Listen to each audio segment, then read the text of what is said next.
आम्हाला धम्म दिला अशा या ऊर्जामयी भूमीमध्ये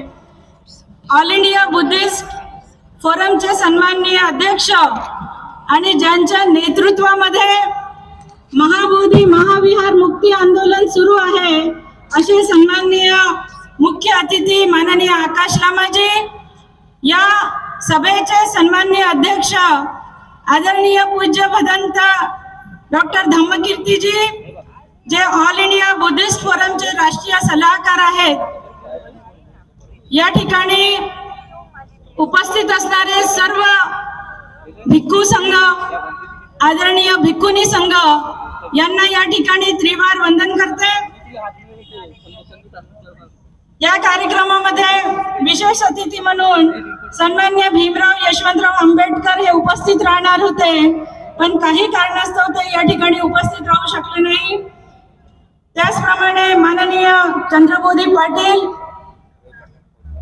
ट्रस्टी चेयरमैन BSI, सन्माननीय प्रकाश दार्शनिक जी, सन्माननीय एडवोकेट शैलेश नारनवरे जी, सन्माननीय इंजीनियर पद्माकर गणवीर जी, माननीय सुनील सारीपुत्र जी, समता सैनिक दलाचे राष्ट्रीय संघटक, माननीय पूज्य भदंत धम्मतप जी, माननीय एडवोकेट आनंद जोंधळे जी, त्याचप्रमाणे या ठिकाणी या विचार मंचावर उपस्थित असणारे पूज्य भदंत प्रियदर्शी महाथेरो जी, माननीय भदंत नागदीपनकर जी, माननीय भदंत ज्ञानबोधी जी, माननीय शंकरराव ढेंगरे जी, ज्यांनी अतिशय उत्कृष्ट असं संचालन या ठिकाणी करत आहेत, माननीय अशोक जांभूळकर जी, माननीय अरुण गाडे जी, माननीय भीमराव भुसे जी, माननीय मुरली मेश्राम साहेब, माननीय विजय मेश्राम जी, सरोज राजवर्धन जी, छाया खोब्रागडे जी, ज्योति आवड़े जी, उषा बौद्ध जी, गणवीर वानखेडे जी, प्रिया सहारे, महिला सशक्तीकरण संघाच्या सर्व धम्म उपासिका, ऑल इंडिया बुद्धिस्ट संघटनचे सर्व समस्त पदाधिकारी, उपासक उपासिका, समस्त बुद्ध विहारामधील उपासक उपासिका वर्ग, भिक्खू आणि भिक्षुणी संघ, भारतीय बौद्ध महासभेचे सर्व या ठिकाणी पदाधिकारी, उपासक उपासिका,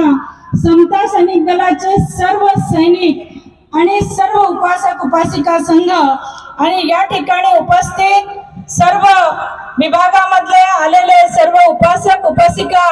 आणि आंबेडकरी आणि संपूर्ण धम्म चळवळीमध्ये ज्यांचा सातत्याने सहभाग राहिलेला आहे असे सर्व माझे उपासक उपासिका बंधू आणि भगिनींनो आणि भीम सैनिकांनो, आपल्याला माहित आहे की बुद्धगया येथील महाबोधी महाविहार बौद्धांना